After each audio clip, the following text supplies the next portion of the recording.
আজ না সকাল ইঞ্জিনিয়ারিং হচ্ছে একটা ডেভিল সায়েন্স।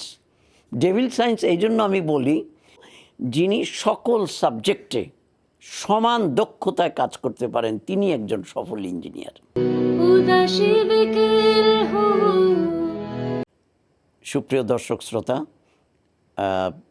আপনারা আমার যোগালী চ্যানেলে অনেকেই সাবস্ক্রাইব করেছেন। যারা করেননি তাদেরকে আমি অনুরোধ করব, এই চ্যানেল যদি আমার কন্টেন্ট আপনাদের ভালো লাগে তবে চ্যানেলটিতে সাবস্ক্রাইব করবেন। আমি চেষ্টা করব এক্সটেন্ডেড থটসগুলো ওখানে দেওয়ার জন্য, তবে সময় কম পাই। আর ওইখানে ভিডিওর ফরম্যাটিং আবার আলাদা, ল্যান্ডস্কেপ মোডে দিতে হয়। ছেলেবেলা থেকে আমি ডায়েরি লিখতাম, কিন্তু ডায়েরিটা লিখতাম আবার ফেলে দিতাম। ডায়েরিগুলো ওইভাবে প্রিজার্ভও করা হয়নি। এরপরে মাঝখানে এসে একেবারেই ডায়েরি লেখা ছেড়ে দিলাম। তারপরে তো গত 7-8 বছর হলো আমি মোটামুটিভাবে নির্বাক এই ফেসবুকে 2-1টা পোস্ট দিতাম।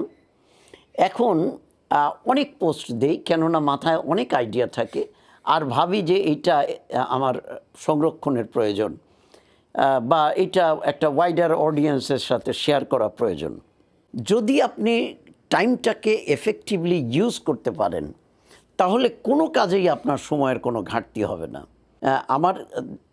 আমার যেটা কনসেপ্ট এই ব্লগের, সেটা হচ্ছে কমিউনিটি ইঞ্জিনিয়ারিং। অর্থাৎ যিনি ইঞ্জিনিয়ার নন কিন্তু কিছু ইঞ্জিনিয়ারিং নলেজ তার আছে, যা দিয়ে তিনি বুঝতে পারেন যে আমার বাড়ির রাস্তাটা ঠিকমতো হচ্ছে কি না, আমার বাড়িটা মোটামুটি ঠিক হচ্ছে কি না। আর ইঞ্জিনিয়ারিং হচ্ছে একটা ডেভিল সায়েন্স। ডেভিল সায়েন্স এই জন্য আমি বলি, যিনি সকল সাবজেক্টে সমান দক্ষতায় কাজ করতে পারেন তিনি একজন সফল ইঞ্জিনিয়ার। তো ঠিক আছে বন্ধুরা, ভালো থাকবেন, সুস্থ থাকবেন, আপনাদের মঙ্গল কামনায় আমার চ্যানেলটি অবশ্যই সাবস্ক্রাইব করবেন। ধন্যবাদ। আসসালামু আলাইকুম, আদাব, নমস্কার।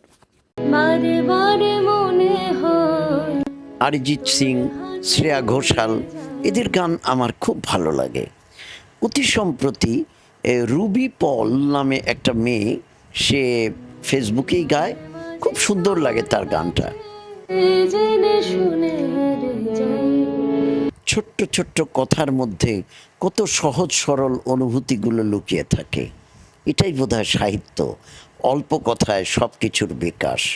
সবাই ভালো থাকবেন, শুভরাত্রি। আজ না সকাল